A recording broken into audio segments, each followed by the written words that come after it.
Pemirsa, Presiden Prabowo Subianto mencanangkan Indonesia swasembada pangan setidaknya dalam 4 hingga 5 tahun ke depan. Namun sayangnya sejumlah masalah di tingkat petani tampaknya masih membayangi. Mulai dari lahan pertanian yang sempit hingga rata-rata usia petani yang menua. Lalu bagaimana strategi pemerintah?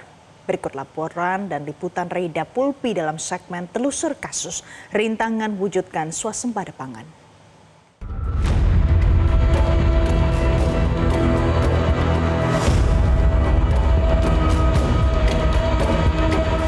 Airnya kadang-kadang nyampe, kadang-kadang enggak. Kesulitannya di air doang di sini.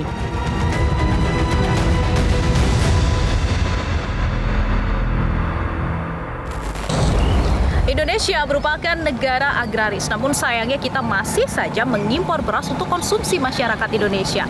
Sementara pemerintahan yang baru di bawah pemerintahan Presiden Prabowo mencanangkan untuk swasembada pangan. Nah, dengan berbagai permasalahan yang dialami oleh petani, mulai dari air yang susah, kemudian pupuk yang mahal, apakah mungkin kita mencapai swasembada pangan setidaknya dalam 5 tahun ke depan? Ikuti penelusuran kami. Swasembada pangan menjadi salah satu angan-angan pemerintahan Prabowo Subianto. Sebenarnya, pada tahun 1984, Indonesia sempat berhasil mencapai swasembada pangan khususnya beras, di mana Indonesia berhasil memproduksi cukup pangan untuk memenuhi kebutuhan. Sayangnya kini impor pangan di Indonesia terus meningkat mencapai 2 kali lipat. Bahkan di tahun 2024, Indonesia sudah menetapkan impor pangan sebesar 12.437.218 ton, terdiri dari beras, gula, bawang putih, daging lembu, dan jagung. Tim Metro TV mencoba mengunjungi persawahan di Desa Kelapa Nunggal, Kabupaten Bogor, dan berbincang dengan sejumlah petani mengenai apa saja permasalahan mereka. Berarti lagi susah air? Ya, susah air di musim kemarau. Selain air apa Pak permasalahannya? Masalah air, banyak pupuk, susah itu belinya. Sekali panen biasanya berapa Pak hasilnya? Kadang-kadang kalau nggak ada gejala pupuknya cukup, ya 1,5 ton. Itu dijual? Ya sebagian dijual beli pupuk, sebagian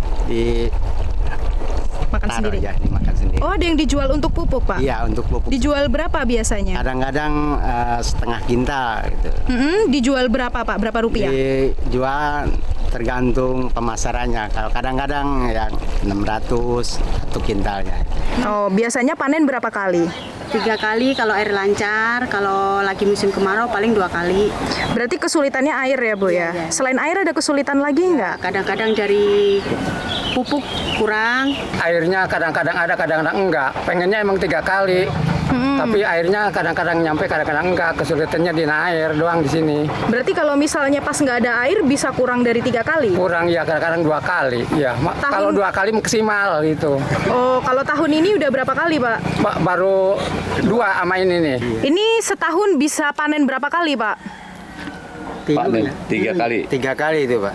3 kali panen ya, padi semua Pak? Tadi ya. Pak, kesulitannya apa sih Pak sebagai petani? Air mungkin, pupuk? Iya, air tentu. Air sama pupuk ya. Air kalau kemarau gini nggak ada air. Terus?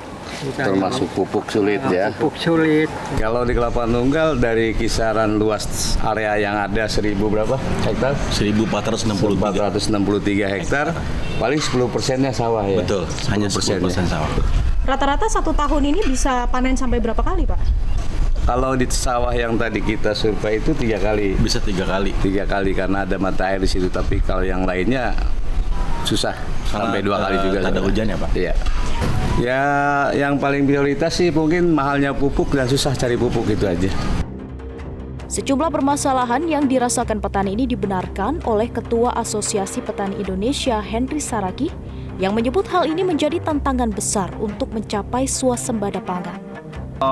Faktanya lahan kita, kalau dalam artinya lahan ini artinya sawah ya, itu jumlahnya semakin berkurang.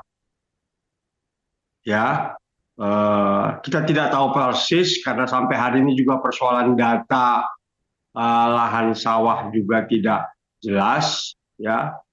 Tetapi kalaulah disebutkan sekarang ini lahan cuma 7,4 juta hektar, ya berarti itu kan jauh banyak berkurang.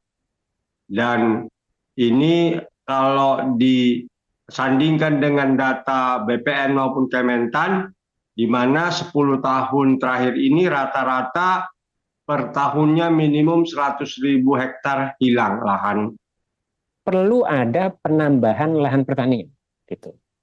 Mau tidak mau, pertumbuhan penduduk masih tinggi, 1,25 ya. Permintaan pangan juga naik karena perbaikan ekonomi, perbaikan pendapatan itu juga menaikkan. Yang berikutnya tidak kalah penting adalah ada kepentingan buat kita untuk mengadopsi inovasi, mengadopsi teknologi yang kira-kira itu bisa melipat gandakan produksi. Nah, yang tidak kalah penting saya kira yang terakhir, pemerintah tidak harus mengarus utamakan pangan lokal. Jumlah petani di Indonesia mencapai 38 juta orang. Namun sayangnya 70% diantaranya berusia 40 hingga 45 tahun. Itu artinya Indonesia masih kekurangan petani-petani muda untuk menggarap ratusan hingga ribuan hektar sawah yang ada di Indonesia. Sementara luas panen padi nasional pada periode Januari hingga Agustus 2024 ini menurun dibandingkan pada tahun 2023 dan tahun-tahun sebelumnya. Salah satu alasannya karena adanya fenomena El Nino. Hasil dari kami mencoba melihat langsung ke lapangan, pemirsa, ternyata ada sejumlah permasalahan yang dirasakan oleh petani, mulai dari air yang terkadang sulit didapatkan, apalagi kemarau panjang saat ini tengah berlangsung, kemudian pupuk ini juga cukup sulit untuk didapatkan, terutama untuk pupuk subsidi, kemudian modernisasi atau bagaimana mereka menggunakan traktor untuk membajak sawah, ini tampaknya juga masih menjadi salah satu permasalahan. Selain itu, petani-petani ini sebagian besar sudah berusia tua, sementara anak-anak yang berusia muda mereka tampaknya masih kecil atau hanya sedikit yang punya keinginan untuk melanjutkan pekerjaan menjadi seorang petani. Nah, ini tentunya permasalahan-permasalahan yang harus diperhatikan oleh pemerintah. Bagaimana untuk mencapai swasembada pangan kalau ternyata pertanian Indonesia masih banyak PR besar? Menko Pangan Zulkifli Hasan menyebut bahwa usaha untuk mencapai swasembada pangan tengah dilakukan oleh pemerintah. Salah satunya koordinasi terkait keuangan. Target swasembada pangan 2028-2029 itu, setelah saya, ini rapat yang keempat kali saya, ya, 4 kali, memang itu menyebar, baik kewenangan maupun anggarannya. Nah, ini perlu disatukan, ya, satu tim kerjasama yang kuat tujuan swasembada. Misalnya anggaran, ternyata anggaran cukup besar di ketahanan pangan itu tahun 2025 itu ada 139,4 triliun. Totalnya, tapi tersebar ya. Tampaknya kini pemerintah tak main-main soal target swasembada pangan 3 hingga 4 tahun ke depan. Pasalnya, pemerintah tengah menarget akan mencetak 100.000 hektar sawah pertanian di Merauke, mulai dari Wanam hingga Muting dengan total target 1 juta hektar. Hal ini dibuktikan dengan kunjungan Presiden Prabowo ke Merauke pada 3 November lalu. Termasuk, semua kementerian diminta untuk mendukung program ini. Tentu, masyarakat juga berharap swasembada pangan segera tampak di depan mata dan jangan hanya jadi khayalan belaka. Masih banyak PR besar dan diperlukan peran aktif dari pemerintah untuk mencapai Indonesia swasembada pangan. Meskipun bukan berarti itu tidak mungkin terjadi. Tapi bagaimana untuk memanfaatkan lahan pertanian yang ada di Indonesia agar hasilnya ini bisa cukup untuk masyarakat Indonesia tanpa perlu impor lagi. Dari Kabupaten Bogor, Tim Liputan Metro TV. Jelajahi cara baru mendapatkan informasi. Download Metro TV Extend sekarang.